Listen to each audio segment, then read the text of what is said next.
Okay, good afternoon, gentlemen, ladies and gentlemen. There is one lady here also in the room. Thank you to Jo and to Emil for organizing this meeting here. And from Dlubal, Germany, we like to take the chance to show you what we can do with solids and with advanced options and examples and tips regarding solid analysis in Dlubal Software. This will take now about 90 minutes, I think, this session, where we will learn about a little bit about the theoretical background. We'll give you some hints about how to model and how to create solids, how to analyze solids.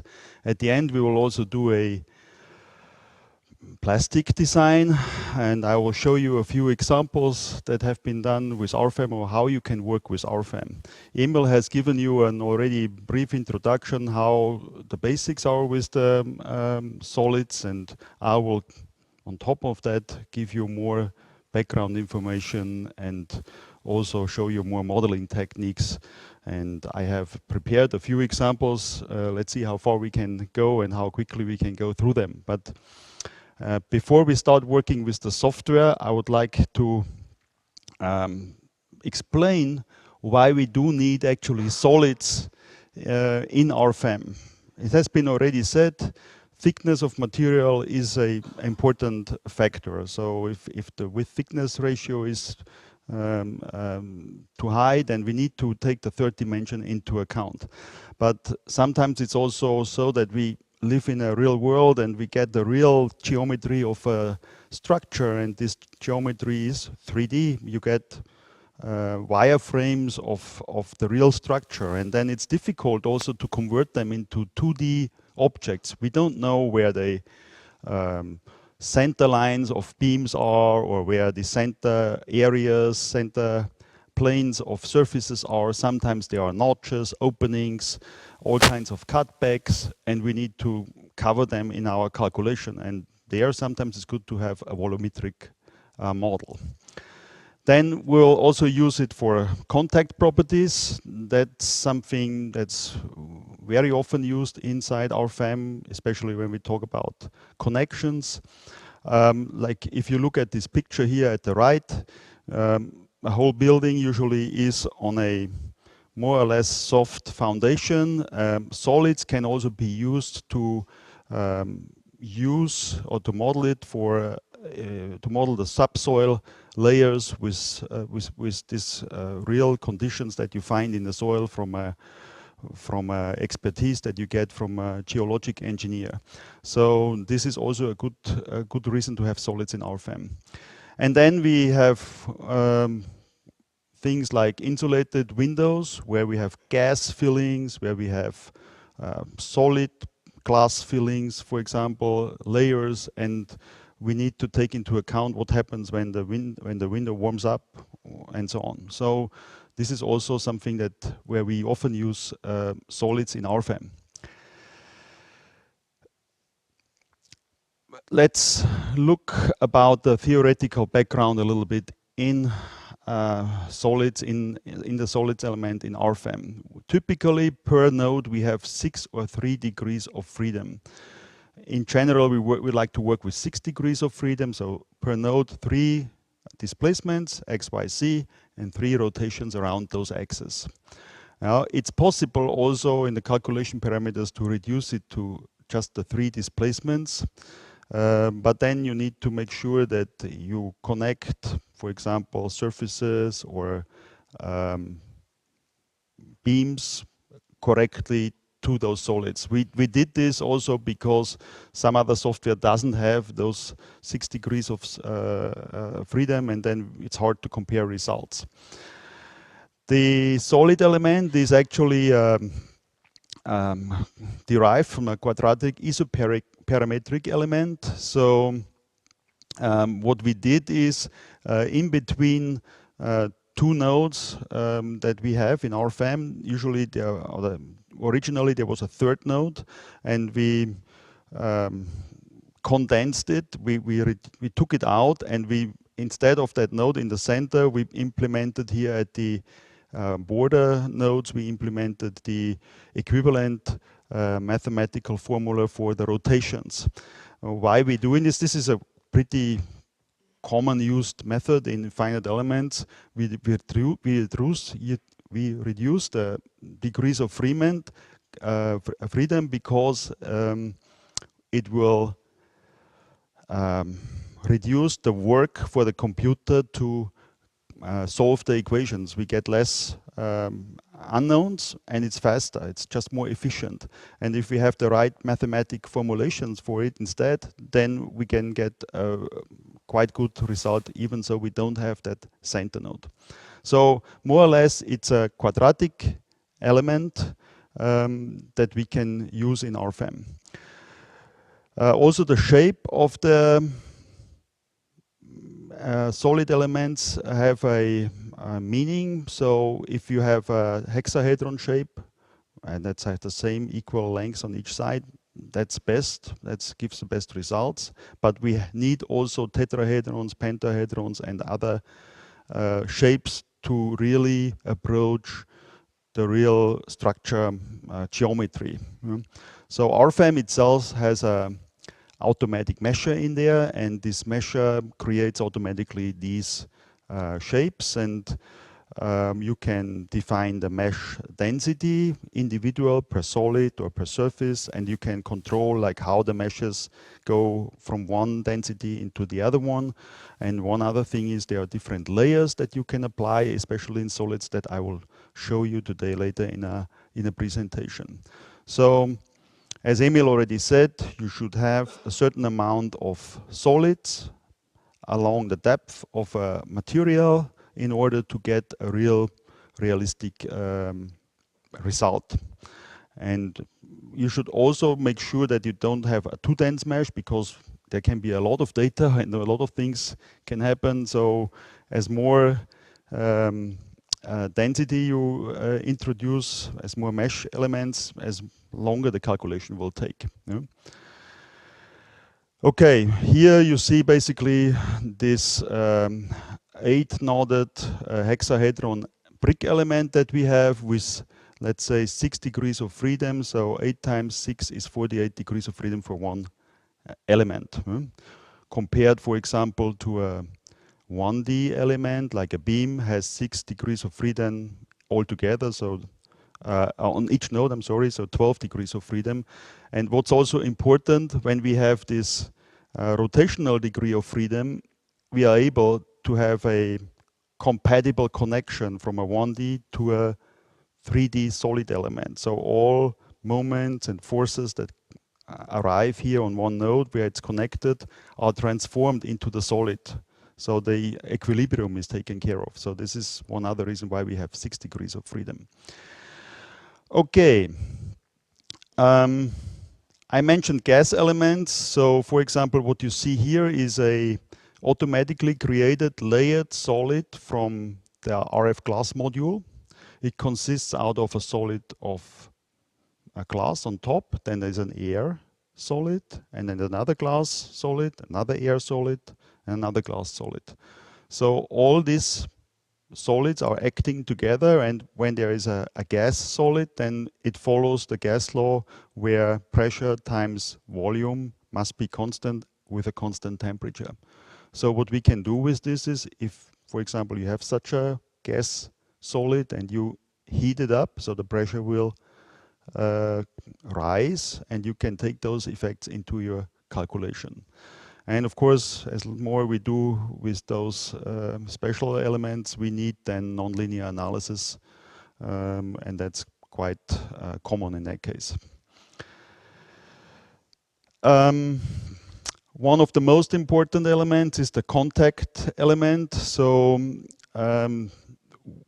typically, to create a solid is nothing else like what Emil showed, but if we have contact properties, then there must be two surfaces that are parallel to each other at the moment. And we will just select one surface, and typically RFEM finds the parallel surface automatically. And then we can set up contact between those two surfaces, only acting on pressure, only acting on tension, and there can be contact properties acting in the shear direction, so we can have either failing or full transmission or rigid. That means you have a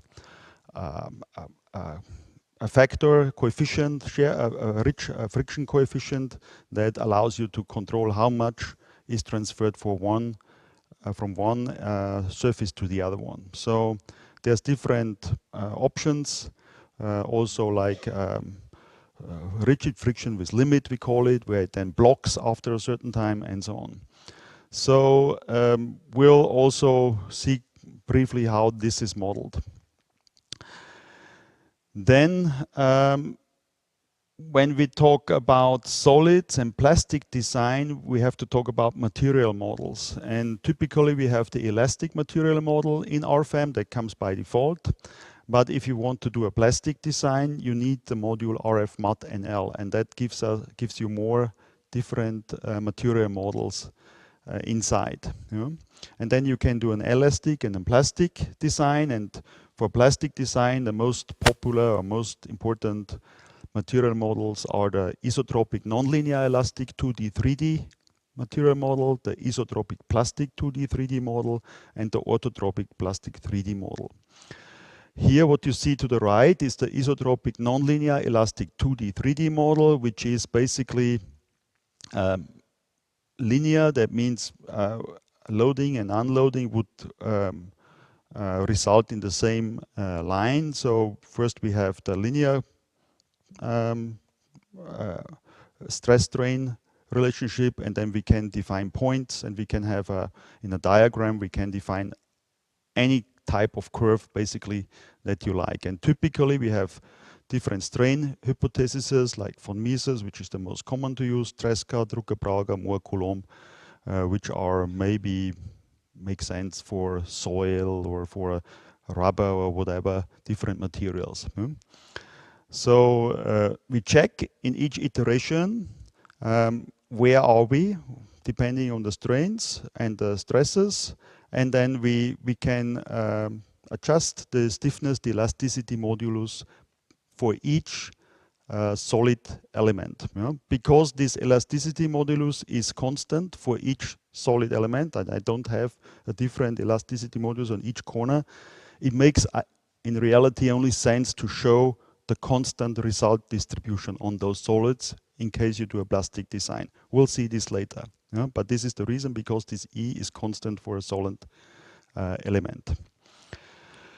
Okay, the other material models like the orthotropic plastic, or also known as the Tsai-Wu 3D criterion, is allowing you to give different strains on elasticity, elasticity moduli, shear moduli, and Poisson's ratios in each direction. Also, you can set up the stresses in each direction differently. It's up to the engineer to decide what type of method he wants. Typically, we are used to use von Mises, but if you look at the shear strengths that's set here for 23.5 kilonewton per square, or 235 Newton per square millimeter, then this is another option. And it's also widely used. And then we have the isotropic plastic material model, and then here we would get also the plastic strains. So when we have the loading pass and the unloading pass, it's possible to gain the residing deformation. If you have a beam and it's loaded and it's basically bent, and there is a plastic deformation, it will not go back completely to the original position, and you keep those plastic strains then as a result, and you can model this actually with load history. It's another additional module. So that's what we typically use in our software, and we'll see this later. Okay, Emil has already explained this, so I can maybe go quick around this. Basically, what you do is you set up either a wireframe, you create the surfaces, and then you create the solid. This is the philosophy that what we have behind there. You need boundary surfaces that are only there for defining the geometry, have no stiffness, and the stiffness then comes with creation of the solid. Extruding, we have seen already, he has showed this many times, so you can quickly extrude also with the holes. He made it in a different way. There are many ways how you can work with solids, but I can make, for example, the opening right away in the base solid, in the base surface, and then extrude it with the opening, and then I have the holes in there right away.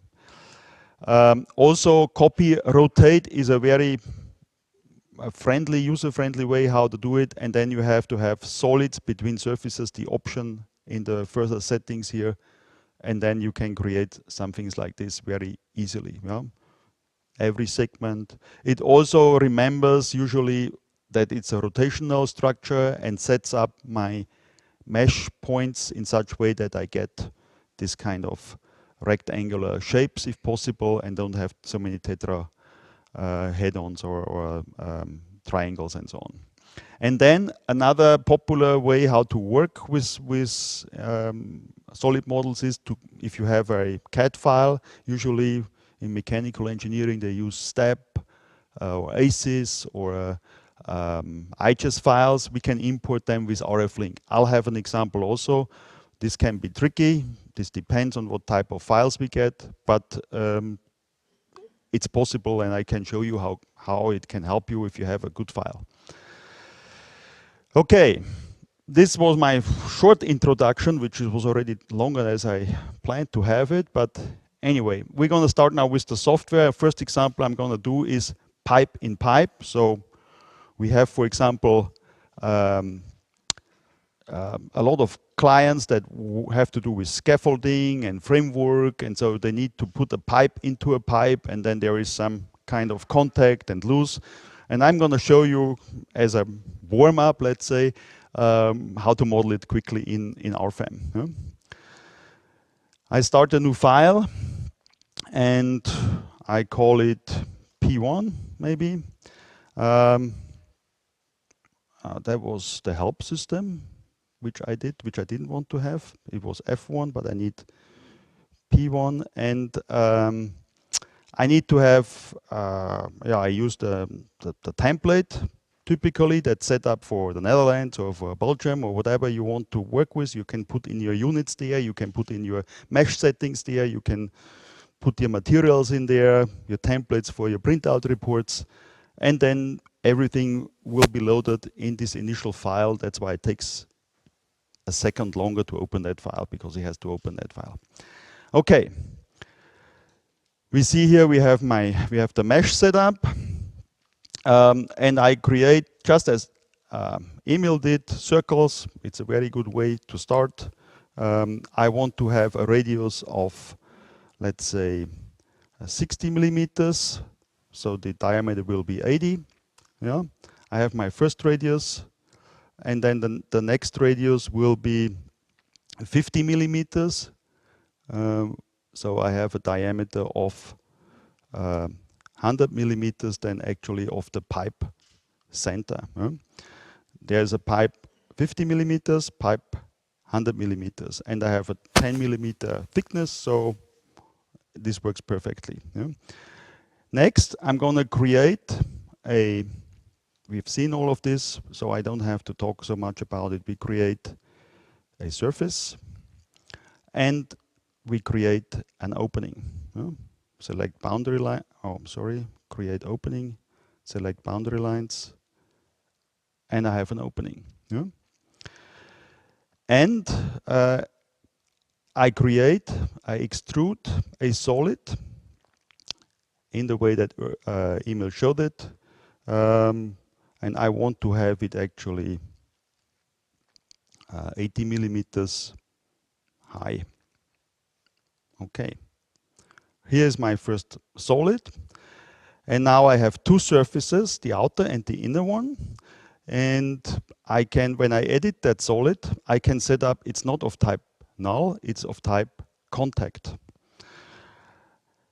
And then I have here a register contact, and in this contact I can say which surfaces should have this contact property, and I pick the one, in this case the outer one, which is surface number 3, and surface number 4 is automatically detected, and we have those surfaces who have those contact properties. We should have full force transmission, failure under compression, failure under tension. I choose failure under tension. And then, of course, if it's tearing apart, I have no way to transfer shear, so I put here failure if contact perpendicular to surface failed. So if there's no contact, there should not be any shear. Yeah? But you could set up different things. You could say full shear or rigid friction. Then you have, for example, this parameter that you set that defines the stiffness. Yeah? Or you have the elastic friction. You have a 2 parameters. And you see here the formula, how this relationship is between the shear force and the deformation. Yeah? So there's different ways you can try out, but let's stay with the simple one for now. Okay, 3 and 4, okay. And now I have to create the rest of the pipes. You know, quite simple. I select my lines, right click, extrude line into surface. Yeah. I say, okay, thickness of that line should be 10 millimeters. Of the surface should be 10 millimeters, and I want to have 100 millimeters. In this case, we can do it upward on the plus side, and I think that's it. Yeah? I can go here. You see there's the pipe upward. I click on the lower circle. I just change the direction. The rest stays the same, apply, and I have my lower piece of the pipe. You can make it longer, whatever, or go to a beam later, not a problem. Yeah? So I'm going to put here some support, just a linear hinged support along the line. The symbols are a little bit far apart. You can all control this, but it's a linear support. So each FE net point has a support. Yeah? Okay, and I have to say also this surface here, it's also 10 millimeter thick, so it's not of type 0, it's of type standard, and it has a thickness of 10 millimeters, yeah? As well as the internal one that has also, and if I can't grab it, I can go to the wire display. This one has also a stiffness. It must have a stiffness now, because otherwise I don't know how to transfer the contact. Yeah? Okay, contact is defined, stiffness is defined, I need a load. To apply a load here, I do like Erwin did, like Emil did, I do a center node here, okay, from here to here, in the center, and I apply a lid on my pipe, basically. I select the boundary lines, and I put here a rigid stiffness type here. Yeah? So that means this top lid here is rigid, and if I have a node here that has the load is transferred through this rigid plate into the pipes, and I have a good way to distribute that singular point load into my neighboring pipe, and that's what I'm going to do now. I create a new load. Not a new load case, a new nodal load in direction X, for example, 50 kilonewton. You see the preview here. The preview is always helpful to show you like which direction and what's there. This is a simple problem here, but there's other problems where such explanations are nice. Yeah? So we see here also the rigid surface has a different color and so on. Next, I need to set up my calculation parameters, which I did already. I can just check them, basically. What I was going to set up is the mesh settings. And I put here, I think I used for this example 10 millimeter of mesh. There are a few settings here in this finite element mesh dialog that maybe are important, or you should know at least, or once understand. There are some rules like when we integrate a node that's close to a surface into a surface. It's set up here, for example. There are some rules here also, like when there will be a triangular FE element made from a quadrilateral element, if those ratios between the diameter and the two diameters are out of proportion somehow, yeah? So you can influence it. Typically, you don't have to do anything with this. We used to have a situation where there is, in one surface, there's just a line. The line doesn't have any meaning, doesn't have any stiffness, doesn't do anything. But when there was a line there, the mesher integrated it into the surface, and the mesh was not symmetric anymore, and the results changed, and people didn't like it, so we made here a check. If you have that situation, it will be integrated or not.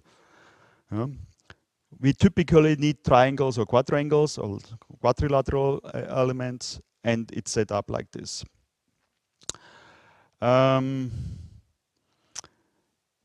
Yes, I think you can set up also the maximum number of mesh nodes that you want.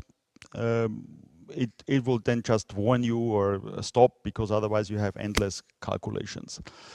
A new feature here is mesh quality criteria. It's quite complicated. I won't explain it in detail, but you can set up different warnings and different color codings for situations like if there's distorted elements, and you can check it graphically later. So this is quite new for those who are interested in it. Check it out, and I show you later where you can check the mesh quality. Okay, with this, I start my analysis. Mesh is created automatically. Now there will be a few iterations. It's important to see that this diagram here does not go up and up and up and never find any status that is converging. You see here the deformations. You can already see there's kind of a little kink in there. And when I see inside of this solid, I insert the clipping plane. You can see already there's same colors on this side. Actually, I can also go to the fuse tree here at the same time and say I want to see only surfaces by material maybe. And then I see, and I can hide all the structure maybe. Display model, yeah. And you can see the results here, the same, they're parallel, there's the same colors, so the deformations are the same here, and here is zero deformation, almost zero, and it peels off this other end of the pipe. So this way, I was able to model this type of problem. You can see also in the deformation, if I extend it, then there is an overlying shape created. So it's quite realistic and looks good. This part, this partial model, you can integrate. You can connect it, for example, to beam structures. If you in this top node here on the top that I introduced it. Oh, hang on, that was. If I introduce that here, you can also connect to a beam element in this node. I'll do this later also in the next example. So you can transform from a solid to a surface to a beam element and touch all the rest of your structure. Okay, this was the first example about pipe in pipe. Contact properties, I think we took a brief look into that. The next example, it's going to be a little bit bigger example. We're moving ahead from simple to more complex.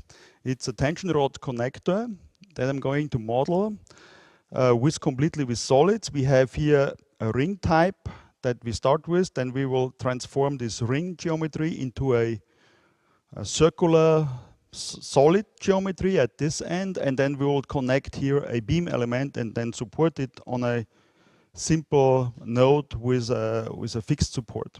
We can apply some loads here, and then we can do some analysis of that. just as an example, how a plastic analysis, how a analysis could look like. What is important here is not displayed here, but hang on, sorry.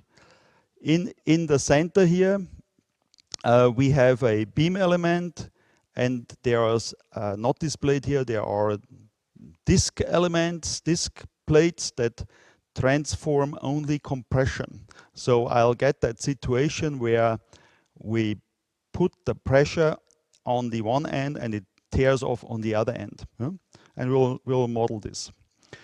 Okay, how to do this? I close this structure here. I can save it and open another one, and just take this as an example how to work with solid and how quickly things can be done. So we call it in this case P2. Again, the same template. Okay. And I start with a circle again. Okay. This time I rotate my grid into a vertical position, create line, create circle. I select my center point, and I need a radius now of 40 millimeters. So my bolt, this is the internal diameter, will be 80 millimeters in diameter. 40 millimeters radius, and I have my first ring here. 40 millimeters, and the circle has a radius of 40 millimeters. Okay. Next, I'm going to do a second one, basically what I did before. Not the dimension, I need the circle. Okay, from here to here, and this time I'm going to say 60 millimeters. So the outside of the ring will be 120 in diameter. Again, I create boundary surfaces of type 0, 1, and an opening selecting the boundary 2. Super. Now, next, I'm going to create a node where I have my other end where I'm going to go to the beam element later. I go here, create a new node, and I use the grid, and I can read my x coordinate on the cursor 200 millimeters from here. I move my grid here. I go to the other direction. I can set up my grid points so they are nicer. Now they're set up to 50 millimeters. I can set them up to 10 millimeters. Okay. I create another circle. Go here, and I say this one should have a radius of 30 millimeters. Okay, and now I need connecting to this radius from tangential to this other circle here. How to do this? Well, first of all, I divide the line in additional 3 intermediate points. If I do this, I have a nice 45-degree arrangement of nodes. Also, I'm going to move this first circle back. My ring will be 30 millimeters thick at the end. So I'm going to move it by 15 millimeters in y direction. Note that this coordinate system always stays in this corner, so I know which way I have to go. No copies, just move the whole thing. So when I look to here, you see it's now out of center. I change my grid, and I pick now a node. Actually,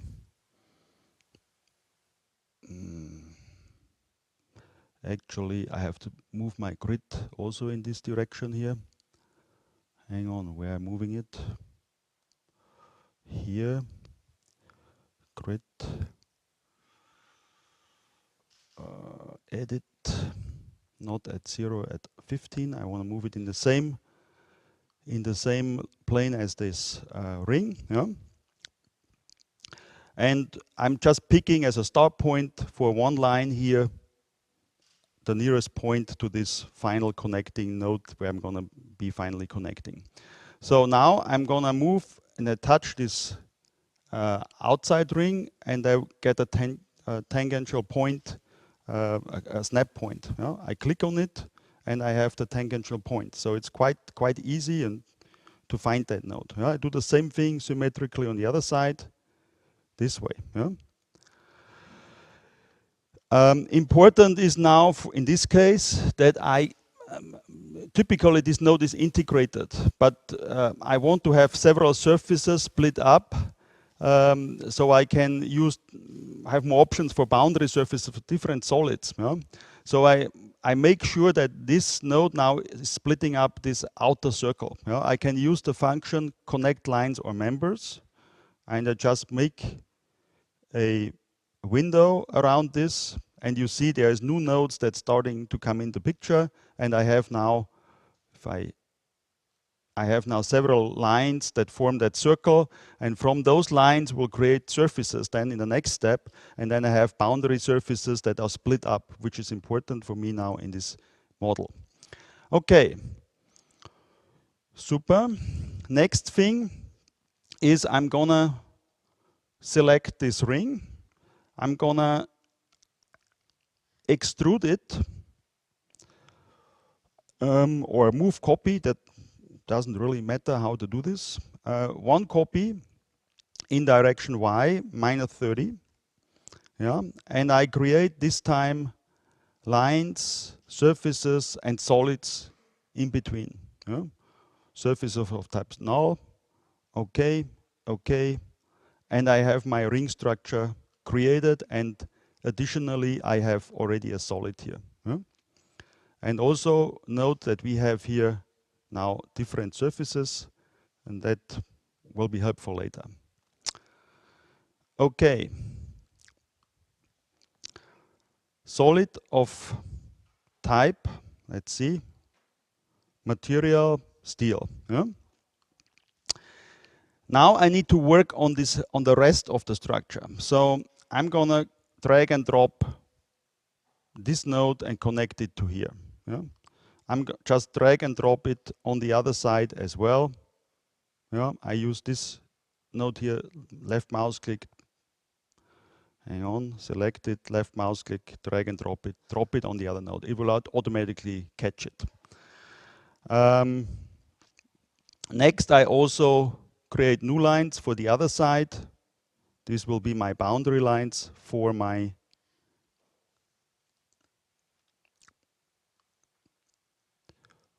surfaces I still have to make. Yeah. So for the grid point, for the snap points, I can set them up here also. Emil had changed that, so I'm gonna go here and put out the partition points. I just leave them out because they're kind of a hassle, so I take them away. So, okay, we are connected here. I again connect the lines. There will be more intermediate points, but now I have a nice arrangement of boundary lines that I can use to make new other surfaces. I use here quadrangle surfaces, which are not plane. They can be curved. Not every software can do this. Mostly you have to have planes surfaces, but we can have curved surfaces that can be just created by clicking on the boundary lines. 1, 2, 3, 4, and it automatically finds actually the closed circle and creates the surfaces. Yeah? You can rotate while you're working in it. It is not a simple geometric problem actually to do this, but RFEM more or less allows you to do this with a few mouse clicks. Next, I need also here a lid again on my surface here. Yeah? So I create a new zero surface on this circle.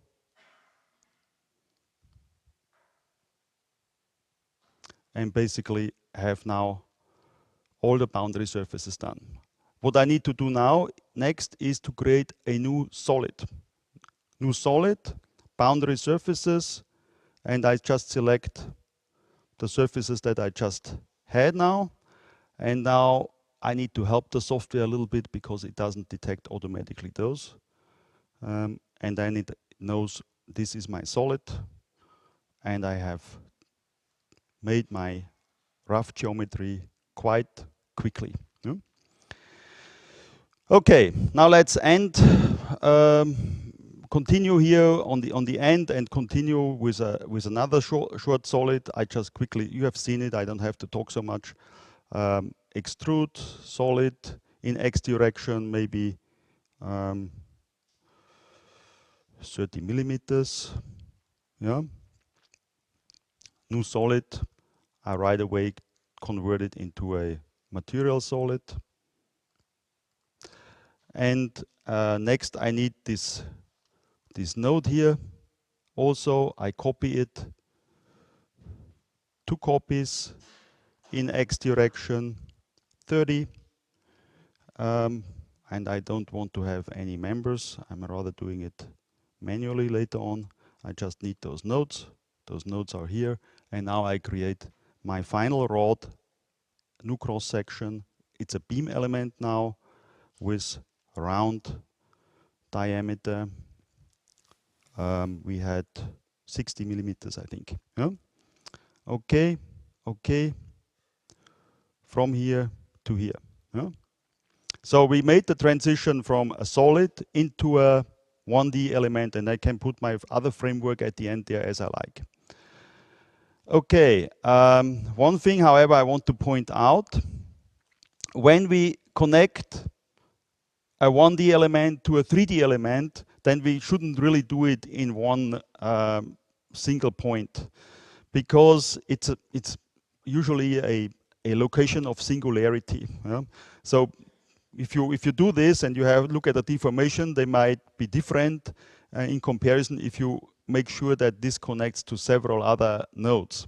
Therefore, I use here another beam element of type rigid, which has artificial rigidity inside. I don't need any cross section, and I just place it here as a, let's say, like a cross. Yeah? From here to here, from here to here. Yeah? And now I'm introducing my force from this beam into at least 4 other nodes into the solid, which gives a better realistic transformation of those forces. Yeah? And you will see the difference also in the deformations if you do that. So now I'm finally at the point where I say I can put a rigid support here at the end, so I have my model basically supported. I'm gonna save it. I'm gonna check if everything is fine. Looks okay to me. Okay, next we need to insert here my bolt. Well, the bolt is a certain thing, certain topic I would like to point out what's possible in RFEM is we can work with blocks. RFEM comes with a variety of different blocks already. Yeah? Members, space frames, you can have trusses. They are all parametric. Parametric structures, you can make your own parametric structures if you like to. Yeah? And I've made one which is called now bolt 5 segments. If I double click on it, it will open this parametric model. And this parametric model is made out of 1, 2, 3, 4, 5 disks that are of type tension only. And with the parameters, I can set up what's the diameter of those disks. Yeah? And for me, the hole was 80 millimeters, so the diameter is 80 millimeters. The thickness of this ring structure was 30 millimeters, so I change it to 30 millimeters. Material is okay. And I want to have a round member that's connecting here in the middle, also of diameter 80 millimeters. Yeah? So this is my parametric model. It has exactly the size of my hole now. And I can just kind of glue it into the other structure. So I need to define now where I grab this model. I use the center node, and on which node I want to move it, or I can check also coordinates. I click here and I go to the center.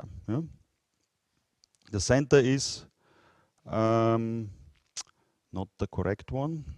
Maybe I have to do, it's the center, it's the 0, 0, so I can just enter it here because I know it. In this case, it was my center node where I started off with. Typically, it would be better to have a node there, then we don't have this problem.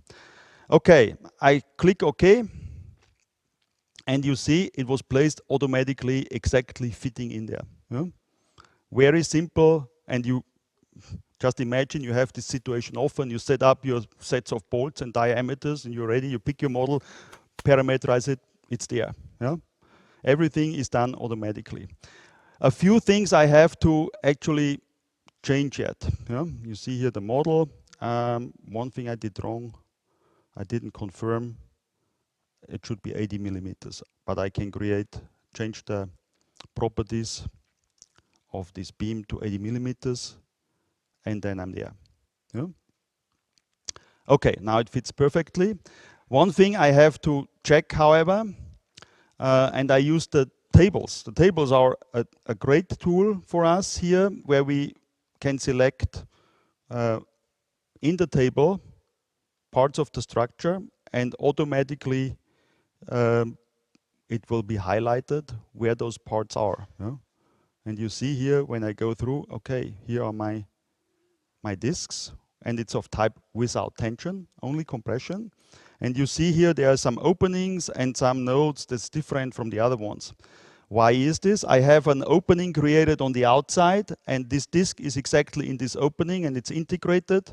So if I want this not to happen, I disable the automatic detection, take this opening out of the surface, and also at the same time I select my node here that is integrated then in the center. That's my center node, and then I have exactly the right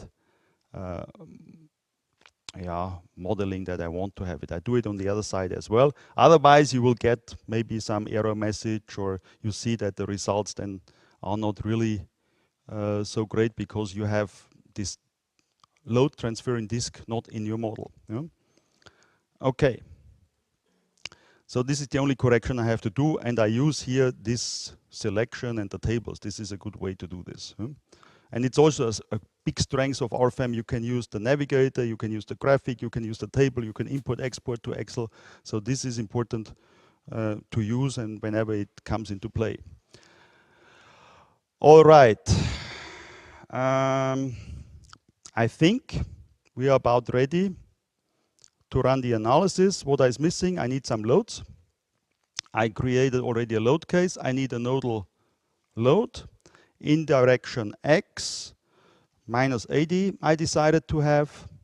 I apply it on this node and on this node. So we have about 160 kilonewton pulling on this ring. I need to look at my mesh, calculate FE mesh settings. I choose here, typically, I have 30 millimeters. I have basically 5 discs, so I have 4 spacings. So 30 divided by 4 would be 7.5. So I make the mesh kind of compatible to my distance of the discs for the load transfer. So this will help the mesh generator to create a proper mesh. Otherwise, he has to follow the different mesh sizes and to integrate disks. So this is helpful. And I have here then the option to create my mesh, generate FE mesh. Okay, there's a warning that you can turn off. We have 4 equal lines. It's only a warning. It happens now through this parametric modeling. We don't have to worry about at this time. Equal lines are possible. Typically, it could be a problem, but in this case, they aren't. RFEM gives you a warning. You can select them and do something with it if you need to. Okay, we create the final element mesh 3D elements are also created. You see down here. Takes some time, and then I want to take a look at it. Now I see only the mesh on the surface of the solids. Maybe I just go to the views. Views are a great thing to select only solids, and hide the other surfaces. And I only display it on the surfaces. But if you want to look inside, then you can go to the display navigator and you go and find FE mesh on surfaces in solids. You can also display the axis system and see how the stresses in which direction and so on they act. But I look inside and I see all the nodes inside. I know I will be interested in here, in this area, because here it's rather thick. Stresses shouldn't be a big problem. But here, this is my place of interest. And I see I have quite a mess of nodes, I would say. Now, it would be nice to have like those rectangular blocks, brick type mesh layout. How to do this? I can select my solid here, go to FE mesh, activate so-called layered mesh. That was not there always in RFEM. It's new for about 3-4 versions, I think. And I say I want to have 4 layers in there, and I need to say now what is the surface A and what is the surface B, and they have to be parallel again. But I often have such situations. So I select here my surface, and I need to make sure I select the right one. 1 and 2, I hope this is right. Okay. And then I create my mesh again. I have again the warning. And I get my 3D element meshes create now. And what I see now is it looks much more structured. I have only here, sometimes we need to do some kind of transition, but it is now when I look from the top, it's very symmetric, and this is a good thing for my results. Otherwise, I would have to make the mesh more dense and more elements and smooth it and so on. But now it's a good way to do this. So this is an important tip that you should remember when you work with solids. Those things are important. Okay, now, since I know my mesh is okay, I run the analysis. Let's check one more the calculation parameters. One more thing. We have here number of load increments for load cases. It's set now to 5. So the load will be, let's say, divided by 5, applied in the first step, and then increased slowly. This will help you when you have large deformations. When there is the theory that you use is not taking into account large deformations, you start gradually, and your theory fits better to the load and the deformation. In this case, I know it will not be needed, and it's set up for more or less security reasons to do that. I set it back to 1, and I will tell you maybe also how you can detect it, whether you can reduce it or not. I click OK, and I run the analysis. So now it will be an iterative process because we need to find out which parts of the disk are in contact, which are not in contact, and so on. And you see here a green bar on the side. Sometimes this bar is red. When you see this is red, then you know that the inclinations and the rotations in your model from finite element to finite element are not okay or not proper. So then in this case, when this is red, you should think about applying load steps. Here everything is green, it's fine. But you see this, and you see then in future how things are when you have such a situation. Watch it, and then you see you can try to avoid this with load steps. Here we have the deformations. We see some overlying of this ring, which is not surprising. We see here also deformations are not very big. We can take a look into stresses. We see the stresses, sigma von Mises, for example. We see they concentrate here at the edge because that's where the biggest deflection is. It's kind of stretching it. We see here also the stresses are quite high, 529, but they are here. Here we have this point where we introduce the loads from the member into the solid. Basically, I don't care about this thing. This is easy hand calculation for me to find out whether this holds or not. But I'm interested in this way. So that's why I'm taking this part of the solid, select it, and I create a new visibility, and I see here the results are rescaling, and my actual stress here is 295. So not too far away from 235, for example. Yeah? Okay, I can go through and look at my stresses. I can also look here, there's a new input in the criteria here. We have here criteria where there is non-linearity rate, which is not existing now, so those results are of non-importance. But where we have actually, first I first have to do a plastic design, so we see this criteria. So we need to wait with this explanation. Let's do a plastic design. How to do this? Let's say I want to have a S235 here, where I have it and I need to check it's valid. Yeah? I can do following. I can first of all select my solids here. Maybe select all of them. So I go back to this visibility, select all my solids, and hang on, right mouse click, solid 3 times, edit. I want to create a new material for it. Yeah? Let's say, first of all, I use from my material library S235. Yeah? Okay. We still keep it linear elastic. Everything is S235.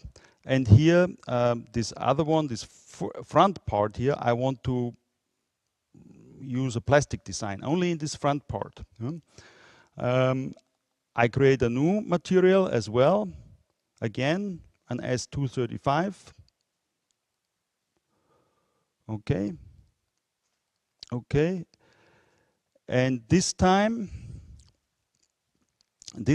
I select as a material model for this material, let's say isotropic plastic 2D, 3D. Yeah? So we have the basic behavior, linear, and then when we reach the yield strength, there is still some strain hardening that's taken into account, but more or less a plateau here. Yeah? Okay, okay, once more okay.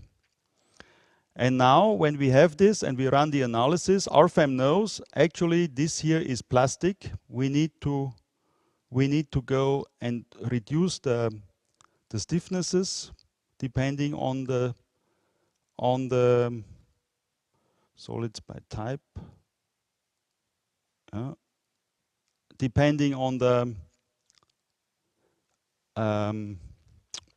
strain which is in there. So I run the analysis again. I get my warnings. I confirm it. I'm creating my mesh new. And then there will be even more iterative steps coming into the play because now we have to modify the stiffnesses as well in these solid elements. Again, we watch here, there's the green bar. We see the displacements, they should go, more or less should be a plateau. Sometimes maybe there is some, then it moves up again because we have some changes in the stiffness. And then there's some other parts failing and it goes, and sometimes it can also be like chewing gum. And then it strains and it gets longer and longer but never breaks. So here we have now 288, but remember what I said before, we only changed the elasticity modulus per solid, so we need to take this into account, and we show here the distribution of the solid results constant in element. And then we go back to 214. So there's not a lot of plastification happening here because when I average it out, it's even below 235. I can increase the load a little bit.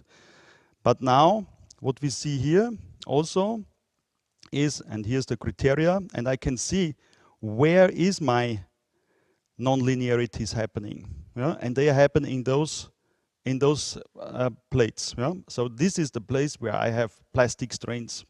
Yeah? Here there's some small plastification happening. Yeah? And I have also the design ratio. And the design ratio is comparing the existing stress with the limiting yield stress. Yeah? And that's also here. And those things you have if you have the RF steel module. Yeah? And this time I also have to check my strains, because I cannot just tear this material endless. It will break at some point, and you have to limit the strains. And the limitation of the strains typically is, depending on the material, but maybe 15%, maybe 10%, maybe less than that. Yeah? We're looking at the strains here, and we have the strains in X, Y, Z direction, and you see here the values actually are quite small. I just need to maybe go again to the von Mises strains, sigma.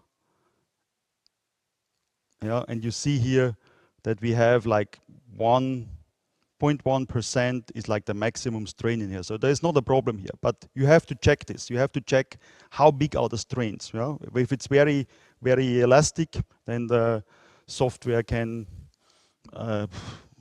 deformation can be endless, but the material actually can't handle it. Yeah?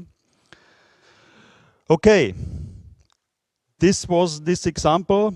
Of course, you can also here insert all those clipping planes, look inside, how that all deforms, 5 millimeters steps, and look exactly at each FE element. And now it looks really has a proper distribution and not so much speckles and so on. Looks quite good. Okay, we have covered now in this example plastic design, strains, modeling, transition from solids to beam elements, parametric modeling, a way how to model these bolts. Yeah? You can now here also you can have another beam attaching to the rest of the structure.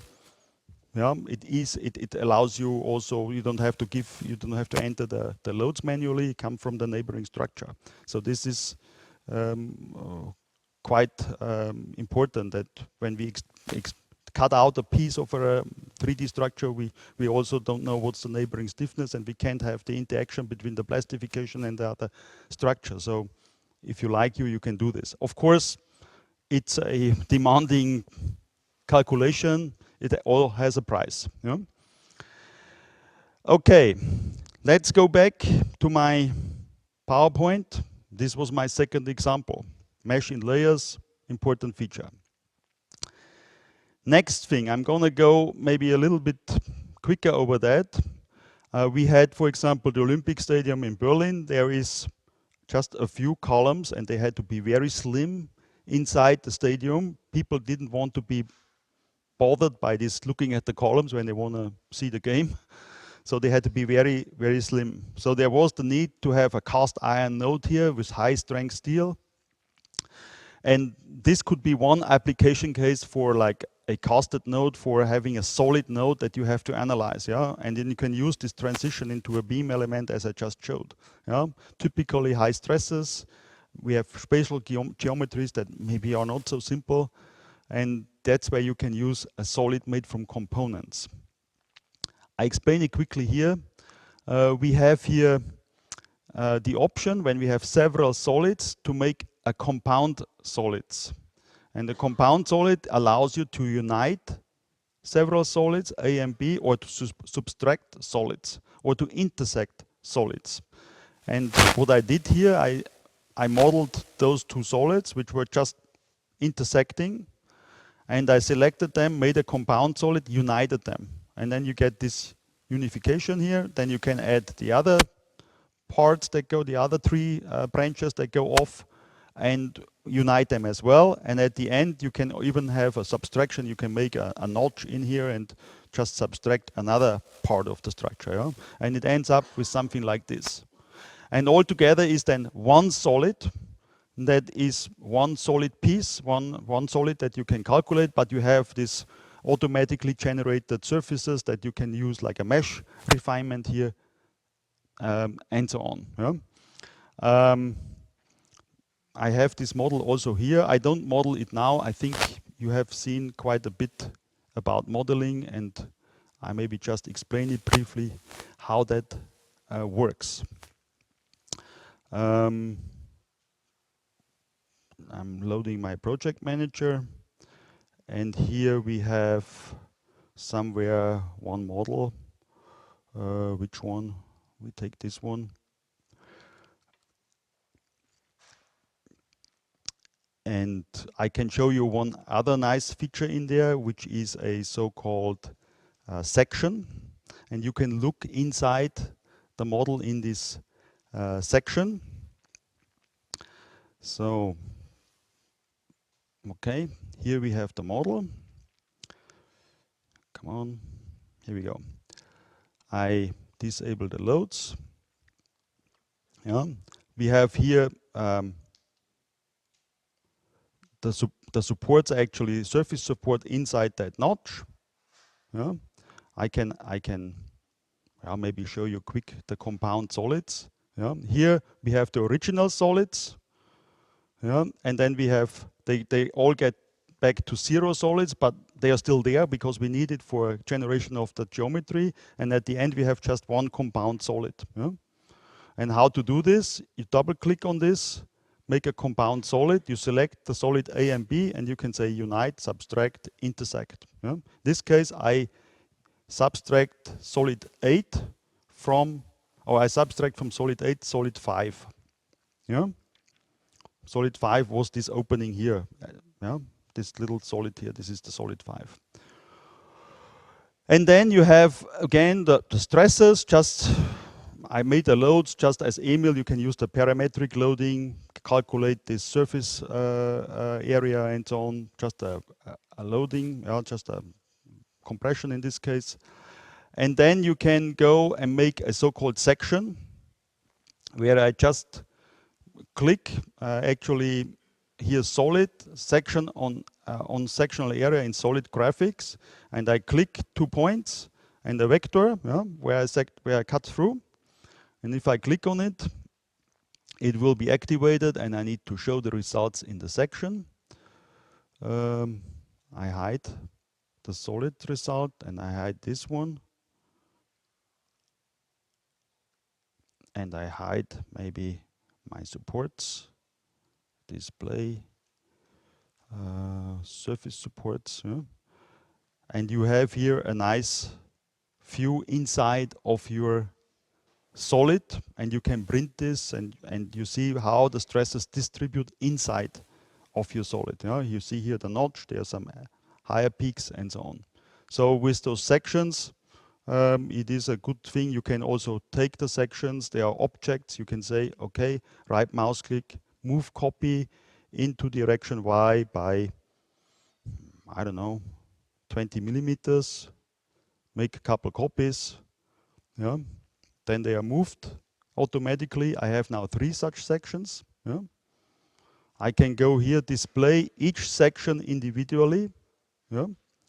Display, there should be somewhere sections. Yeah. Actually results, sections here. Yeah. And I can say the first one, I don't want to see, I only want to see the last one. Yeah. So I have only this one. Yeah. Or maybe I want to see the next step. So I just click them, and automatically everything is updated. Yeah? So it's a nice way to do this. Compound solid sections, very important thing. Okay, then we have another example. I was asked already in the break, but import from a CAD file. Often I have this geometry from a CAD file. How can I use it? Yeah? Okay, you can draw lots more than you can calculate, that's for sure. Yeah? And we don't really, we are not really able to just grab a model and just calculate it like this. But I'm going to show you how this can work if you have a suitable CAD file, and I'm using one that I got actually from a client. And I'm going to show how this can work if everything is optimal. Yeah? I'm closing a few windows now, so we are not having too much memory used by the open files. I create, actually I don't have to create anything, I just can import the file. Import. When you have RF-link, you are able to import step files, IGES files, or ASYS files. This time I have an ASYS file, and you can import this as a background layer. That means it can be behind your structure and you can grab corner points. But I want to do it as a full model, click OK, and I'll use my RF-link file. I've prepared it, it's a console. Yeah. I'm opening it. A new file is created. Yeah. I click OK. And it will import all this information in this SAT file. Takes a little bit. Okay. Okay. Preparing data for rendering. Come on. Here we go. Yeah. Model looks nice. It's only geometry now. It's surfaces, nodes, lines. It's not solids at the moment. We are not able to convert automatically all solids because geometry can be very complicated. We're constantly improving this, but it's not so simple now to do it like all in one run. Okay, how to do this now? I'm gonna show here, just to make a better differentiation, colors according to solid type. I have here information, and you've seen how I before created the solids, and I can do the same thing very quickly here. I create a new solid, and that should be of type material. I pick the boundary surfaces. I click on here. Yeah, you see it automatically recognized there is a solid, and it's quite a complex solid. It also has here a little notch and all those things. Yeah? All those details are there. Yeah? Okay. I say okay, okay, and my first solid is created. Yeah? It's all here. Yeah? Okay, when I press return, the same command will be repeated. I pick my next solid, yeah? Next surface, 3 times return, next solid, 3 times return, next solid, 3 times return, and I have to go here maybe. Yeah. Okay, I was too fast. 3 times.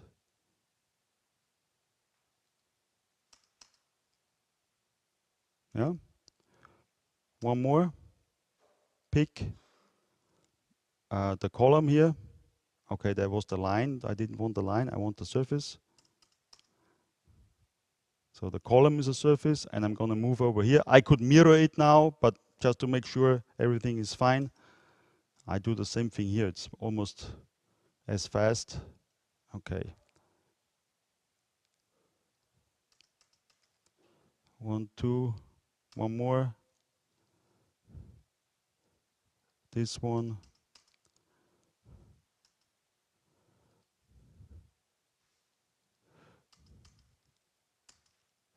So you see, it's quite fast if you have a good file. Not every file works like this, I have to admit, unfortunately. But this one was a good one. Yeah. Okay, and again, this one. Okay. Now I have pretty much everything that I may be interested in. Okay, I'm showing now only my solids. I'm selecting them because I want to get rid of all the rest. I make Control C for copy. I create a new file. I call it P4 maybe. Okay.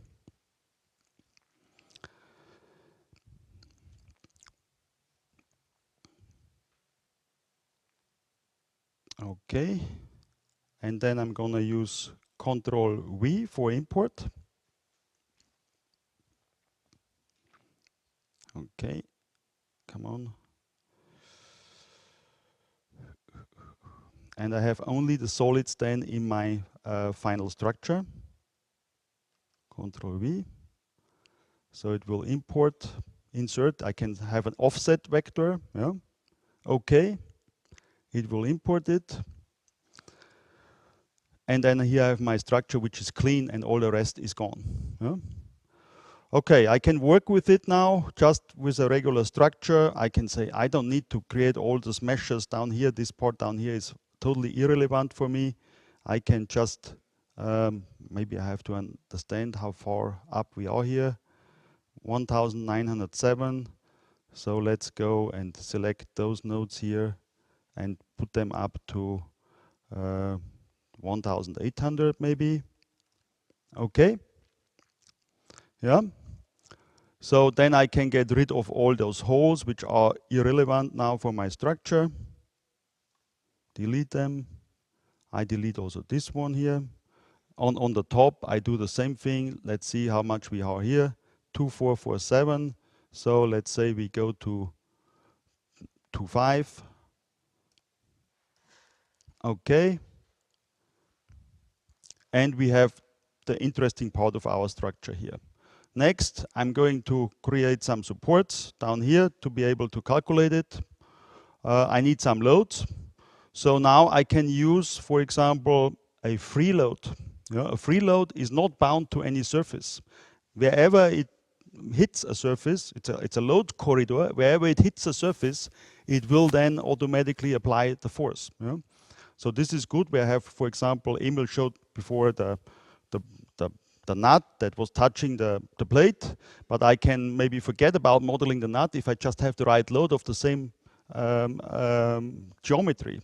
And I can do something with a so-called free load, free rectangular load, and I can apply this load and I can say, okay, there's a calculator, maybe 10 kilonewton divided by 0.0, I don't know.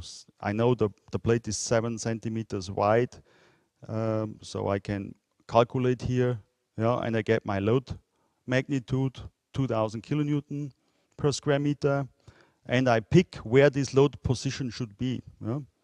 For example, here to here on this plate. So we can actually, with the coordinates, we can change where the load is applied to. It's going to be global in C. In this case, it's upward.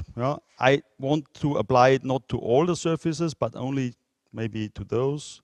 And I don't know, maybe I should use the bottom ones. The bottom surfaces, so it acts upward. But actually, the column hangs on the other hangers up there. Okay. Global through area. Okay. And I have my load that acts upward now on two surfaces, this one and on this one. If I want to change the impact area, just change the geometry as shown before. Okay, now I need my FE mesh. Calculate FE mesh settings. This case I use 30 millimeters. Okay, run the analysis, and I hope everything is okay. So to define this can be quite simple if you have such a CAD file, and you can quickly import it or extract the important parts of your structure that you need from such CAD files. Typically, it's not always so simple that you can analyze everything in the whole, but this is a good tool that you can use. Okay, now it's a linear analysis. It will be only one iteration, and we have our deformations. Looks quite okay. We have our stresses in the solids. We see sigma von Mises, where we are with our stresses, 112.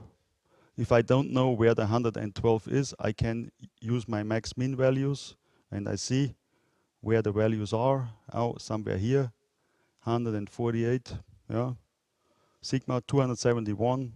that's where we have little problems. And we can apply our plastic design again, 200 here, it's only singular points. With a plastic design, it will be gone. Here my mesh is not ideal. You see there's a lot of things. I can do a finer mesh and all those things. But you have a pretty good idea how that situation, how that thing works. Okay, that was the import from the CAD file. I have a few more examples that I just explain here quickly. For example, this is also all imported with CAD files. For example, here there's a hanger structure, there's slabs, so pipes that are extruded into surfaces. We have here parts that are connecting, like fork type parts that are connecting to the main structure. We have here another typical model, how to model contact is like with beam elements that are only acting on compression. It's like a spoke wheel, but then you have to make many members, you have to model a lot. It's also possible, I think, with the discs that I showed you is more simple in this case. Yeah. We see here also how you could get an idea about stresses in welds if you have a short, small surface that model basically that are resembling the welds made into from a different material. You can select them, you can group them, you can show them, and you have also then here the contact between the solid and the surface of the beam element or of the surface element with another surface. Okay, last example I'm going to explain is a more complex thing that I tried just to find out what's the limitation of this software and how it can work. I made this type of connection with always solids. Everything bolts, everything is solids, and there are contact properties in there. And there is a contact layer. That means in between here, where the plates touch, I make a thin layer out of contacts. Also, I'm encasing basically the bolts and the heads of the bolts, everything with a thin contact layer that has this contact properties as I explained before. And when you do this, and I applied certain loads like shear, pure shear, pure tension, bending in two directions. And I used the result beam as Emil showed before, and you can see, okay, there is the load distribution on the bolts. They're not carrying always the same loads, but you can get a good idea about it. And you can also check it, use it, how much the external load must be the sum of all those shear loads that are in those bolts. And it worked out quite good. And then we have also the option to show the deformation, and you see how it tears off, how the contact is tearing, the contact is in effect and not in effect. And actually you get also some bending in the bolts that you typically wouldn't like to have. So now you can think about like pre-stressing those bolts and so on, which is possible with external loads, but would take, of course, more consideration then. So it's a quite interesting case, and let's say one bolt fails, what do you do then? Can you still handle the forces and all those things? Those are all questions that can be answered with such models. Okay, this was the first part of my presentation about modeling and solids, and I have now, should we continue with the second part?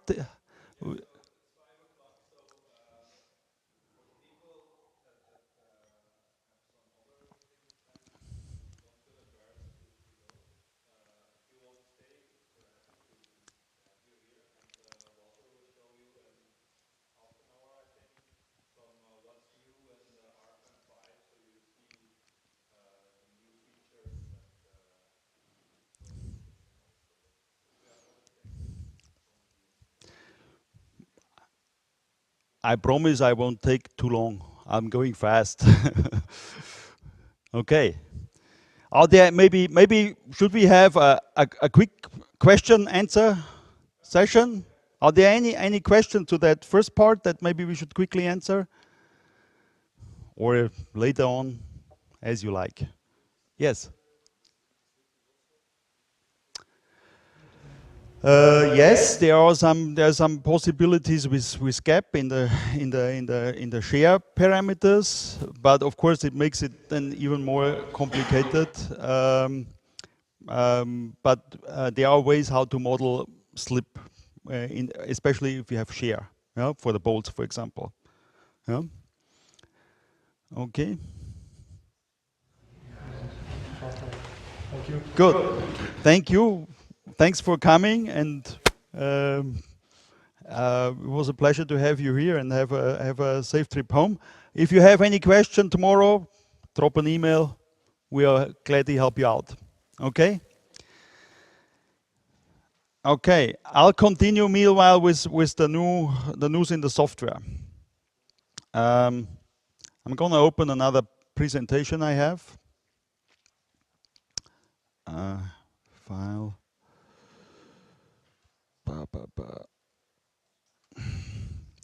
So, what's new? Actually, you find always the news on our website. We have a short PDF that includes all the news that you find when you go on our website, dlubal.com, under news. You find this PDF that you can download, and you have a short overview. I took out a few things out of those news brochure here. We're going to show a few new modules, or I name a few new modules. I will show a new RFEM features and news in existing modules, small things and bigger things. Form finding. There is a new tool for form finding in RFEM if you have membrane structures, cable span structures. It's a very powerful tool. Actually, if you want to see this, I suggest to watch the webinar on September 28th. It's free. You can go to our website on the webinars, and you will find the link, and you can just sign in. And there's probably like a 45-50-minute presentation where we do form finding.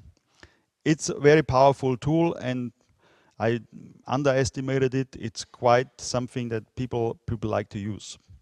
Lightweight structures. Then a big new module is, or a module where we constantly work on, is the joints module. Joints is the container for a series of modules for steel construction and timber, and joint steel is for steel. And we integrated and we extended now the pinned connections in joints. So it's pinned beam to column connections, 4 different variants that you see here. We're quite flexible with bolts, and we have code check according Eurocode, of course. And new, for example, now is here the ductility check. And the advantage of those modules are that they are fully analytically checked, so it's no finite element behind there, but they're integrated in our RFEM structure. And if we have an RFEM model, then we can easily just automatically get all the internal forces, and automatically find the controlling combinations, and automatically take the geometry over. And if something changes, everything is updated automatically. So there's no takeover, import, or whatever from loads, and it's a fully checkable design according to the rules of Eurocode. I have done here a simple structure, which is a 3D model of a hall with several load cases, and all the combinations and everything is here basically already prepared. And I have done already some cases of joints. I'm going to show you quickly how we do such a connection in RF joints. Yeah? So I'm opening this joint module. It's in the list down here, and it will then give me the option to add or look at all the connections I have done in there automatically. Yeah? Actually, it has now 1, 2, 3, 4 steel modules. One is for column bases, one is for pinned connections, one is for hollow structure, for tower connections, and one is for DSTV pre-qualified connections. If I create a new case, a new connection. I don't want to delete anything. Hang on. File, new case. Okay. Here it is. I can select, for example, pinned connections, and here we have the 4 types. You can choose whether you want also to have axial force or not. So it will also take axial force into account, which is typically not really in all the so far, like in the DSTV, it has only shear force and no axial force. We can include also the ductility checks. So if the failure of the bolts and the welds and so on happens before anything else. So I'm gonna go here and just import the structural model from RFEM. I go here and just pick, for example, one node, and automatically the software detects where we are, what is the geometry. We know the columns and the beam cross sections, and now I have to help the software a little bit to understand what we want to do. We don't want to actually analyze this beam, could be, but in this case I don't want to. I set it to inactive, and I want to have this beam as a beam, and it will automatically then take the forces from this end and check the connection that I'm gonna set up now. Okay, then I import the loads. As I said, I can choose all my combination, or I have here a result combination, which is the envelope of all combinations. I import it. I have my geometry, and I can now more or less freely decide how I want to have this connection. I have now a angle, but maybe I don't want an angle. I want actually a end plate. So I can go back, change it, go to the geometry, and have my end plate here. Here I have a little window, which is a preview. I can also toggle here between abbreviations and real dimensions. I start here with the gap, which is depending on the thickness of the plate. 10 millimeters looks like quite okay. Notching, I can have a notching if I want to. Maybe I want to have a notching. I can say on the bottom, on the top, maybe on the lower flange. And then I have a cutout, and automatically the software knows, okay, I have to do several checks. I have to make sure everything fits in here. I have the length of the lower flange, the cutback, the depth, and the radius I can set up here. It's all default set. I can change it if I want to. Material of the end plate centered on beam. It can be either centered on beam, or it can be also on the highest position. So it moves it all the way up. So I can connect it then also to the flange and weld it there. Also, I can set up what height and so on I want to have for the plate, with what width, and it's preset, but I can change anything I like. Where we have the shear, if the shear goes through the threaded bolt or in the unthreaded bolt, bolt diameters and hole diameters, whether it should be symmetrical placed or unsymmetrical, so you can have individual distances in the vertical direction, for example. Then I select the bolt. Let's say I want to have an M16. I want to have strength grade 4.6, horizontal bolt rows 3. Let's say I want to have only 2, because I said symmetrically, it puts it in that direction. If I change the depth of the plate to 150, it will automatically be smaller. I can set up the distances then on the edge, 24. Let's say I want to have 30. Okay, and it moves it up and down. Everything is, let's say, intuitive, and you can find things, you can see what you do. Spacing here is a little bit odd, 31. Let's say I want to have it 35. Maybe it's too narrow. Software will tell me. And I want to have the weld on the upper flange. So there's a weld symbol on the top. Weld dimensions are also there.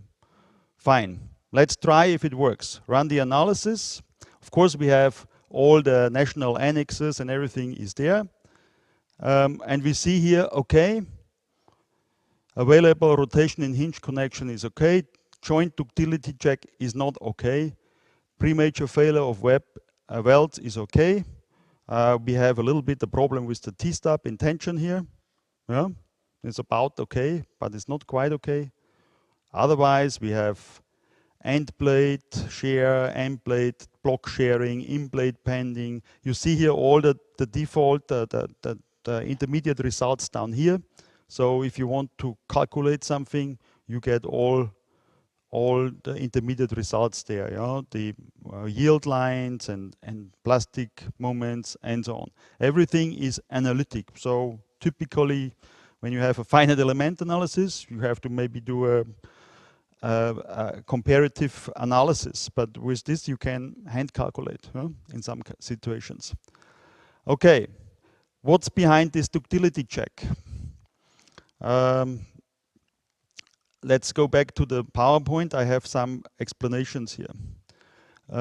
These ductility checks are currently not in the Eurocode, but they are in the recommendation of the ECCS, and it will be most likely in the next Eurocode. And nevertheless, you're supposed to do this. So ductility check is here. It must be made sure that there is no rapid break of this connection. And first of all, we want the bolt not to break before the end plate. Yeah? That's why they have here certain relationships between diameter of bolts and the thickness of the plates. Yeah?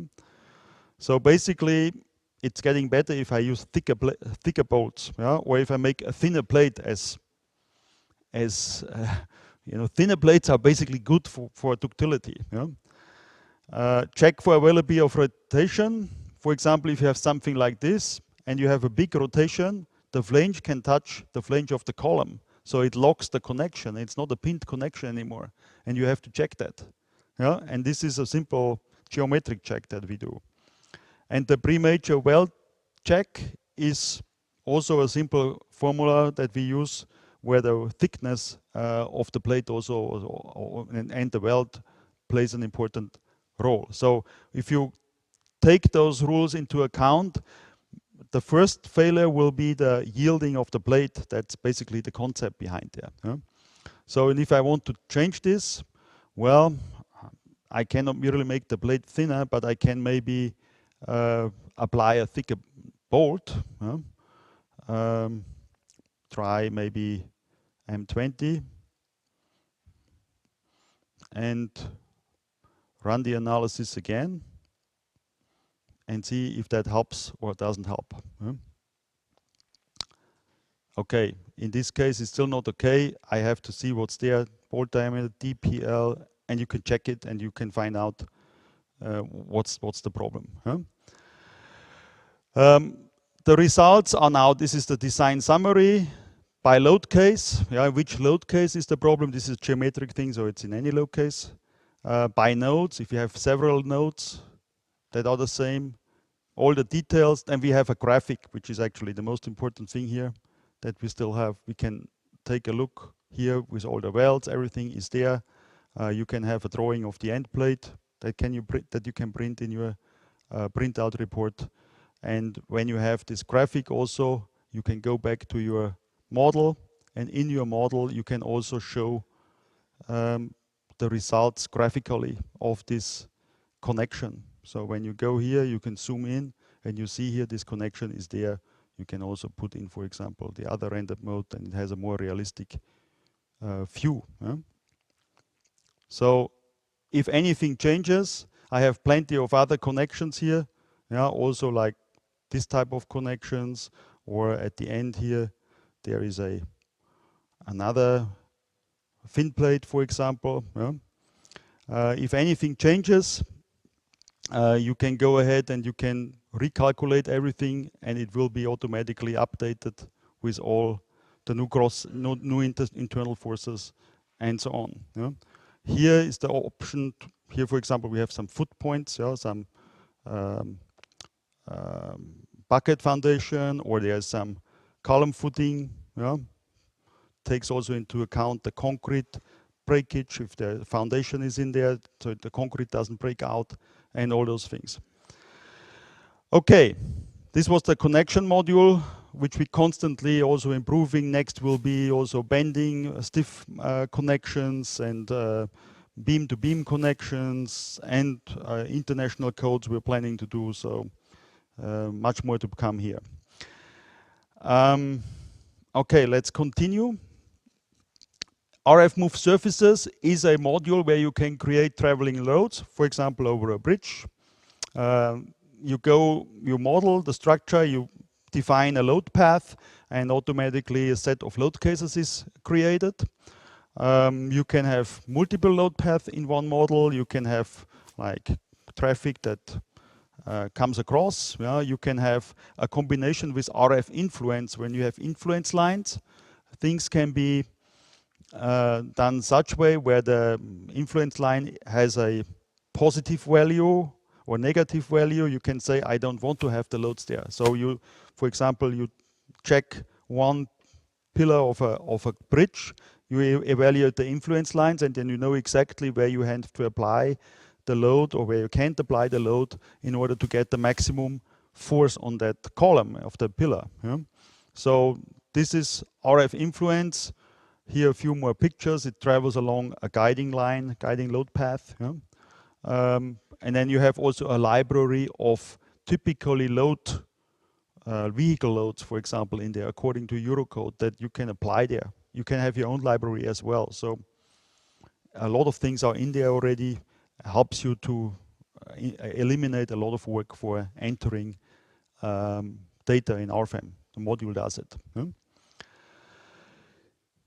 Then another module I'm going to have a short presentation on is RF-Dynam Pro, which is a dynamic analysis of structures in RFEM. We totally redid this module. It has now an improved handling of masses and mass combinations. We implemented predefined response spectra. You can do harmonic and transient excitation as well. Yes, it also is now integrated directly into RFEM, so you work with the results inside the RFEM main window. Yeah? And it automatically takes care of combinations of, for example, seismic loads. Yeah? Short example, in RFEM, I'm going to close this, so I gain some speed back. I'm going to need this example. This one. It's a model I did last year actually on a TICLA event where I imported from TICLA, and I just applied now a few seismic loads on there, and I'm gonna go through the model quickly with you so you have an idea how that all works. You see here already results of RF-Dynam Pro, but I'm gonna show you from the very beginning how we do this. The module is here.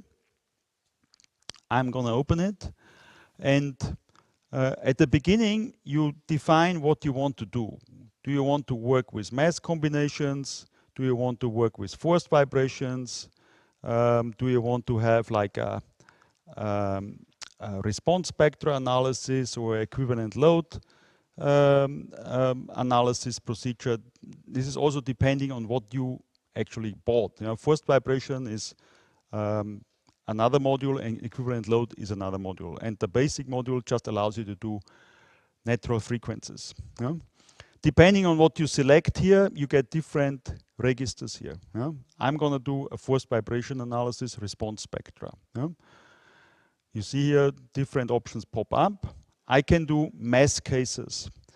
Typically, when you do a seismic analysis or some dynamic analysis, you need to take into account masses. And masses are coming from different load cases usually. You not usually model the mass itself, you model loads, like a load on the roof, and it has a mass. So you define a mass case, and that can come either from a self-weight or from a load case. Yeah? And so now you can define any type of mass as a force in a load case and import it then as a mass, and anytime you change something in the load case, it will be automatically updated. Yeah? Mass case first is self-weight. Mass case 2 is snow, for example. Yeah, mass case 3 is a live load. Yeah. And now I typically must combine those masses. I say, okay, I take 20% of the live load and 100% of the snow load or whatever, depending on the code. Yeah? So you can make a mass combination. Yeah? And I can say the first mass case and the second mass case and the third mass case. And the program knows already from the qualification whether it was permanent or whether it was snow, how much per Eurocode it has to take into account of the mass. Yeah? And you can change these factors if you want to. Yeah? So, and anything changes in the RFEM structure, it will be automatically updated. This was not the case before. Now this is all there. Then I have natural vibration cases, which I can set up and say, okay, which mass I want to take into account from a mass case or from a mass combination. You can make several cases and combinations. In which direction I want to take this into account. And in the calculation parameters, I have the option what type of mass matrix I want to use, what type of solver I want to use. Typically, we use Launcher solver. Diagonal matrix is fine. Yeah? So you have the options all laid out globally here. Important thing is you can activate or deactivate stiffness modifications. Yeah? So for example, if you have applied stiffness modifications in RFEM, you can take those into account. That means if we have a concrete column and if it's cracked, it has a different stiffness, and some codes require to take the stiffness into account by a simple factor. Yeah? You can apply this here. So you take a different stiffness for the dynamic analysis than you would do for the structural analysis. Okay, then you define a response spectra. Here we have implemented many codes, yeah? Worldwide codes, Eurocodes of course, with different annexes, for example, Belgium annex. Yeah? You simply just select the design spectrum, whether it's horizontal, vertical, what type of spectrum is. This is all things of the codes, and you get your spectrum calculated from those parameters. Yeah? Quite simple, quite intuitive. If you want to do your own user-defined spectrum, you can import it from Excel, set it up as you like. Yeah? But most people wanted to have this code implemented. So you have also a tabular representation, and this table is basically what is shown down here. Then we have a dynamic load case. Here we chose a response spectrum analysis, but you could also do a time history analysis. You could do a direct integration or modal analysis or equivalent static force analysis. If you do the equivalent static force analysis, we export load cases automatically to RFEM, and you see the loads that are in correspondence with the mode shapes that we analyze. Yeah? When we stay with the response spectra analysis, we have to apply in which direction we want to have the results. Important thing is, and not every software can do this, response spectrum on all supports identically or different in sets of supports, multi-point. So some structures, like if there's earthquake, typically the ground motion is on all supports. Maybe if it's a long bridge, some different could be on both corners. Huh? But if you have, for example, a large structure and you analyze only a part of the structure, for example, if you have a power plant and people are analyzing just one level, but we still have some kind of shaking and some kind of excitation in the structure. What, for example, Alstom does is they derive their own accelerograms and response spectra for each connecting point where they connect with the substructure to the superstructure, and this you get a set of different response spectra that are derived from the other calculations, and then you can on each point, multi-point, you can set up a different response spectra. So this is possible here. Huh? Okay. Then we have here new also, we can say we apply the CQC or the SRS mode and the 130 mode. Yeah. So if you use, for example, CQC, you can apply some damping here. Yeah, typically like 2 to 5%. I'm trying to put here something in. Yes. Then mode shapes. We can calculate the mode shapes while we work in the module. We get all the mode shapes and then we see which one are really participating. Yeah? And we don't have to take all mode shapes into account. Only the ones who really have a lot of mass. Yeah? Now we have 20 mode shapes. We are here 100% of mass, 99% of mass. I don't want to select all of them. Maybe I only want to select the ones that are really significant, yeah? That bring 5% of the effective mass in there. Yeah? So we are here and you see they are crossed out. Or you yourself, you could select as you like. You can say, I want this anyway. Yeah? So I'm over 90% here.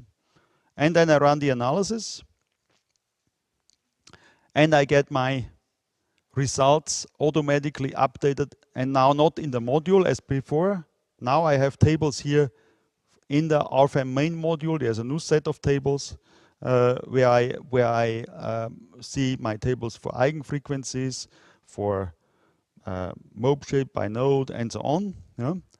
And you can see all the modes that we have been analyzing, and access here is quicker as it is when I go through the module. Yeah?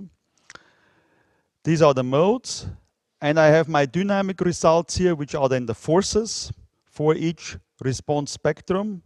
Yeah? And I have the envelope, which is basically 30, 100% in each direction, and I get my forces here. For example, internal forces. Now I'm going to switch to a different view.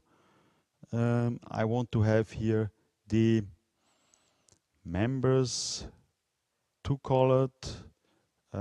These are deformations. I need to have the results, the bending moments, yeah, from this excitation, axial force, bending moments. So there's additional moments that come from this excitation into the structure. And these additional moments I can then overlap again in my design result combinations that I use for Eurocode, concrete, and so on. Yeah? So this is in all the brief time we have the module RF Dynam Pro. Next in my presentation.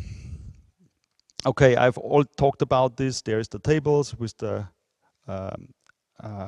mode shapes and the pictures of the mode shapes in the results. Yeah.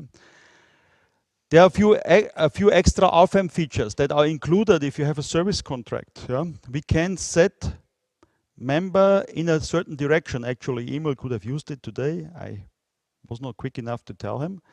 I have a short video that shows how that works. Yeah. For example, if you have a slanted beam, I create a new member. I select here member with distance, let's say 30 or 25%. Yeah. Length, I set up the length of the member, in what direction, and I just have snap points, and I create a member with a certain length in a certain direction. If I know the angle, I can make it perpendicular, and it's quite easy to create then such a suspended structure, for example. Yeah? I click here, here, and then I have quickly made such a suspension for a beam. Yeah?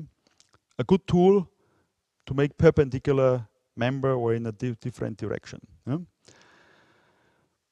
It's easier modeling of members at the end. Then we have nodal loads in direction. Emil showed it quickly, but maybe another thing is, maybe I just show the video again. For example, we have here different nodal loads. They all point to that node 38 here. I can create a new load, and then I have here into direction to a certain node. Yeah. Here I pick the node, yeah, not I say rotated or in a coordinate system or a direct to node. So it automatically, the force goes in that node, and as long the node doesn't change, the force goes in the same direction. When it changes, the force will change as well. Yeah? So I enter it, put in the force or a moment, yeah?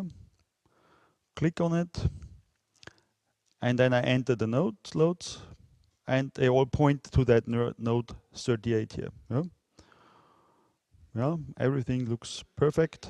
If I change this node to a different level, all the nodes will follow. So it can be very powerful if you have a rotational structure or something like this. Yeah? Okay, nodal load, quite an important thing. Then we have something for local here. We have Dutch material database now. So before there was always concrete or steel. Now you have the Dutch names in there as well. So this was in the new version that we brought out recently. Yeah? Better localization for you. And you can search here. If you're in a library, you can click in here and type in some name, and it will automatically filter the materials. A few other things we've seen already: yielding, nonlinear effects in the surface supports, basic unidirectional yielding, friction in plane. Yeah? It's quite useful. Actually, I used it for this compound solid that I was showing you earlier. Friction on the surfaces. Then we have a few things in the navigator. For example, you see here in the display navigator, you can select now solids according to type, or hide and show, surfaces according to type, members according to type. So it's quite good because sometimes it's hard to click on every member. You just can hide everything and then make a window and you select everything. It is quite helpful in some situations. But you need to know about it, and that's why I pointed it out. Then a nice feature, you can show stresses along members. So far, we only were able to show the maximum stress on that axial cohesion along a member. Now we can visualize it on each stress point. So if it changes along a member, you can see top, bottom, what type of stress there is. Yeah? It requires RF steel. It works for elastic stress components because that's easy, where we can overlap all those stresses. In plastic case, it doesn't work so easy. So this is also good. You find the navigator in the results under the member forces, internal forces, then there will be the stresses. Yeah. A very important feature is the line release. Line release is where you have not really linear and non-linear line connections. So if you have, for example, a wall that spans over two other walls and there is a slab below, typically, let's say this is from masonry, so it cannot really it cannot really take any tension forces. Yeah? So good thing is to have a non-linear line release here. That means if I load the slab, it will not hang basically on that wall, because actually the slab needs to carry the wall and not vice versa. Yeah? So line releases for compression only, tension only, or a free working diagram is a very important feature that you can find here in the navigator. You will find line releases. Also, there is in our blog, it is explained how it works. So go to our blog online, search for line release, and you will find a short explanation. Yeah? We don't need to model gaps with double lines and so on. It's avoided. In future, this will be also possible for surfaces. And then we'll have a new option to model those contact conditions that I just showed today. Yeah? We don't have to have this double layer anymore. Okay. Then another thing, nodal constraints. You can have diaphragm or equal deformation nodal constraints. So here on the top we have diaphragm. So basically this whole top layer acts as one plane. And here we have diaphragm action, or down here too. But if it would be equal deformation, you know, every node would have the same deformation, so it would not rotate in that case. Yeah? So both options are possible. Good for modeling stiff slabs, walls, and you don't have to have a beam there or so. No?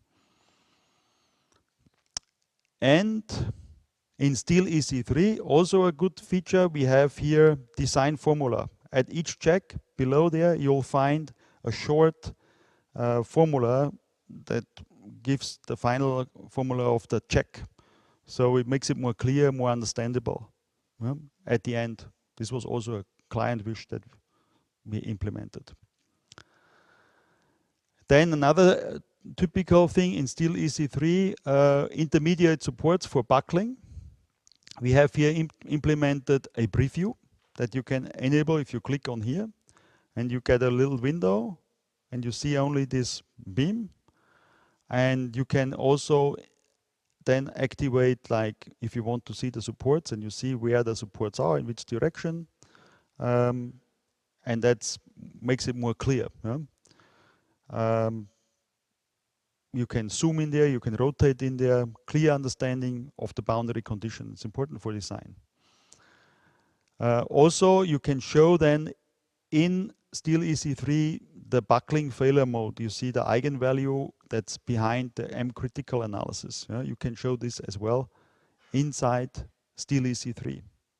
Sometimes, if you are not sure if the support conditions are right, you'll see it when you have the buckling failing mode. Okay, and last feature is concrete members. A little bit off today because we're mostly talking about steel and non-linearities. We have, for example, now the option to display a rendered mode of the rebars in the structure. It's also better result documentation, better visualization. People can understand better how things are realized then from the more theoretical value of the content of the rebars. You see actually how the rebar could be distributed. It's only a suggestion, it's not the final drawing. Okay, and yeah, here's some more pictures. It's an improved graphics below here. You can simply click on the rebars and edit them and change them. So you have more possibilities here in the concrete members. All those features, the last ones from the modules, were also included if you got a service contract. So this is the ongoing development that we can do for our customers. Okay, this is it from my side. Are there any questions? Okay, again, I didn't acoustically understand it. The analysis or the design for elements of class 4? Elements of class 4. Yes, we can do in Steel EC3, we can handle elements of class 4, but we don't do like a cold formed according to cold formed standard design. So when you have a class 4 section, it will detect it in Steel EC3, and you will then have the failing parts. They will be eliminated. All the cross section values will be recalculated. You get a extra bending moment out of eccentricity of your local cross section that is then failing on one side maybe or not. And then you have a class 4 calculation for thin walled cross sections, but it's not for cold formed. People use it for cold formed because sometimes there is no other way, but there's a difference between cold formed and this type of calculation. Okay?